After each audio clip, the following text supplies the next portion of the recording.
Welcome to another video from Gweilo 60. Today I'm walking down the street in Nanning, China, and I was thinking the other day, a lot of people, everybody, sooner or later, unless you kick the bucket early, has to retire. And times are changing in the world today, where you work for 40 years, you get a pension, and then you look at that pension and you say to yourself, holy smokes, how the hell am I going to live off of this?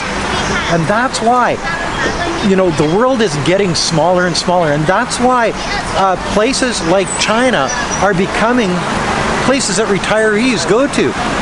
I know, I retired. When I retired, I moved to Nanning, China. Granted, it was different for me just for the fact that I already owned a home here.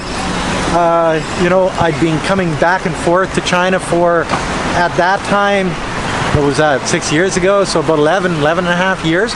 So I sort of knew what to expect, and I was already set in my ways here in China. But I see a lot of older foreigners coming to China to retire. Why do they do that? Well, for one thing, these people are they're on a fixed income. They don't have the funds to live a really, really good life in the Western world. Taxes, high rent, food costs, taxes. Did I mention taxes and taxes? Holy smokes, and tips, and you know what I mean? So you can look at your life when you get older and you say, well, I got 20 years left to live. Do I want to live it in utter poverty, or do I want to change my world to something that is different, something that is exotic? And it really is exotic, from the food to the people to the culture to the weather to how you live, languages, the whole 9 yards. So when you move to a place like China, you're basically turning over a new leaf. You're starting a new chapter in your life, and that's one of the exciting things. Why should retirement be everybody just sort of sitting around in an old folks home or down in Arizona in an old person's trailer? And yes, it's raining cats and dogs out here, or as Wei Fong would say, it's raining dogs and cats. And I say it's cats and dogs. She says, why is it cats and dogs and not dogs and cats? I don't know.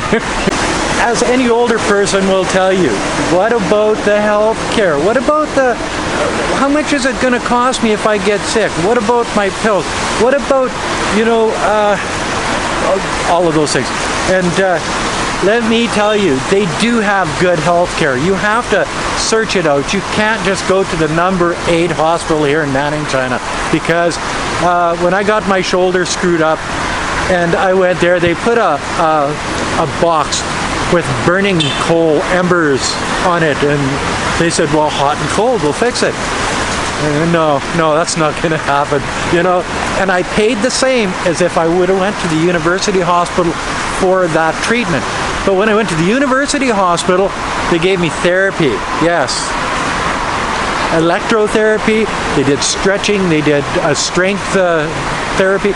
All of those things, and it costs the same. So if you shop around, it's you can find good healthcare here in China. Cost? Yi dian dian, or yet di di, depends on Mandarin or Chinese or Cantonese. But they say, oh, Gweilo, do you have health insurance? No, because I can go see the doctor for like 5 or 10 RMB. The pills are basically going to be the same. If I need a surgery, because I'm a Canadian, if something got really serious, I could always jump on an airplane and go back to Canada. But then again, nowadays, things are a little bit different, aren't they? Now that things are closed down around the world, it's a little bit harder for senior citizens to pick different places to go and retire. You really can't leave your country. But that's opening up. I heard that a number of Scandinavian and European countries opened up, or China opened up to them over the last couple of days. So things are starting to get back to normal again. And, I don't see a lot of foreigners in Nanning, or in China for that matter, lately, just for the fact that when the COVID hit, everybody freaked out and buggered off. I was one of them, but I decided to go to Thailand and Malaysia instead, just hang out a little bit south. I did have plans to go back to Canada, but we quashed those plans when we decided that China was a safer place to be. So we came back to China, and we've stayed here ever since. But there's less of these Westerners right now in China just because of the COVID, and you know, it's good. It's probably going to be that way for a little bit longer, especially when you're dealing with Canadians, or you're dealing with Americans for sure, because they're just not going to let those guys. Oh, let's get down here. They're not going to let those guys into the country until they get their act together. But as an older person now, I see that the world is smaller. There's so many more options available to people than there was, say, in my father's or my grandfather's era. What I see now is that if I want to go to Thailand and live, it's very simple and easy. The visas are there. You can afford more in Thailand than you can in a place like Canada or the United States. You can afford more in Malaysia. You can afford more in China. You can Cambodia to the Philippines to you name it. Any Southeast Asian country is a lot less expensive than any Western country to live in, to rent a place. If you're one of those people that doesn't own your own home. But even if you own your own home, now you got taxes on that home, property taxes. Yes, it's a free country, but if you don't pay your property taxes, they will come and they will take your home away. And that's another thing that I see in China here. No property taxes, guys. Seriously, no property taxes. So it can be so much less expensive here to live in China. The weather is so much better. The healthcare, as we spoke about it earlier, it can vary, but if you have time to search around, you can find good doctors. I know the doctor that I found was trained in Vancouver, so he speaks English. You know what I mean. So I have no problem with medical issues here in Nanning. And as I said, if something gets really scary, you can always go back to Canada. You just jump on an airplane. And then when you get sort of established over here in the Eastern world, and my world is China, you got your e-bike. Yes, actually two. You got your home. You got all your furniture. You're pretty well set up. Then you can start traveling around Southeast Asia. Like I've been to Cambodia and Japan. I've been to Thailand and Malaysia. I've been basically everywhere over the last, I don't know, 5-6 years. Before that, we just came back and forth from Canada to China. But now it's like we relish in the idea of being able to go to different places, and through this YouTube channel we've gained so many friends in so many different places where we go and we just hang out with them, which really makes life so much better. One of the things that you'll notice that all along the street, there's always something to eat. Like, look at this stuff.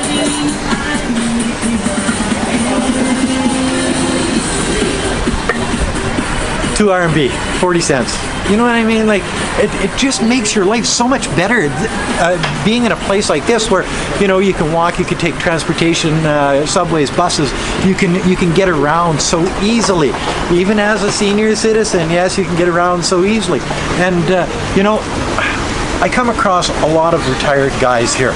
I know there's a lot of older guys that come over here and looking for love and all this, hello. And that's why, because there's so many beautiful women over here.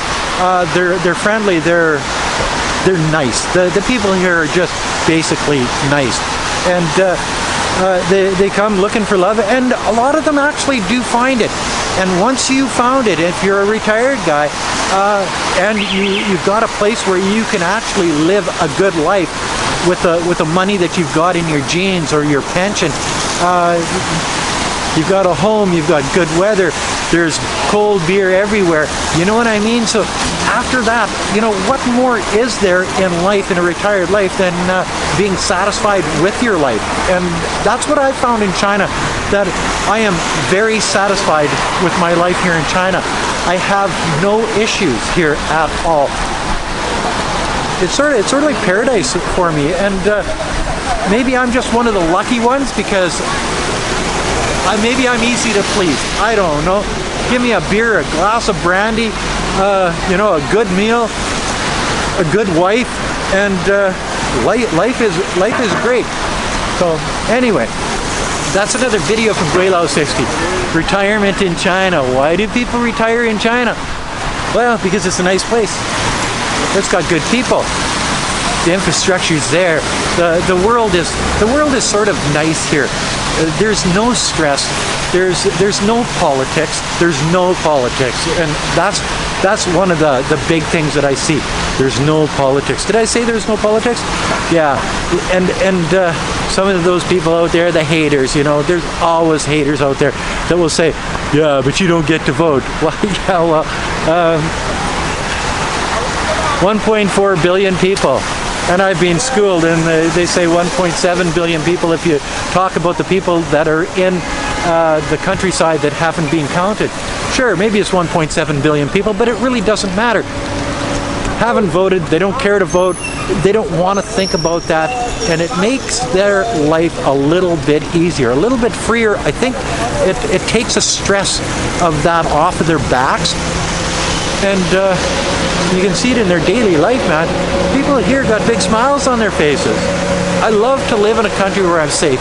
I love to live in a country where people are happy, that have big smiles on their faces. I love to live in a country where I can afford to live the life I want to live, the lifestyle that I want to live. I can go out for supper every day. I can go out for breakfast every day.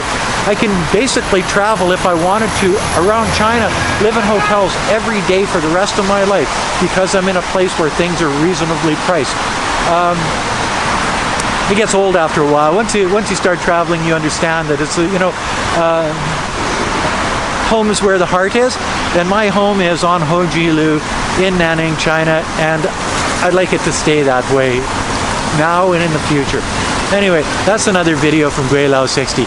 If you like this video, as always, like, comment, subscribe, push that share button. Thanks for watching. Don't forget to resubscribe.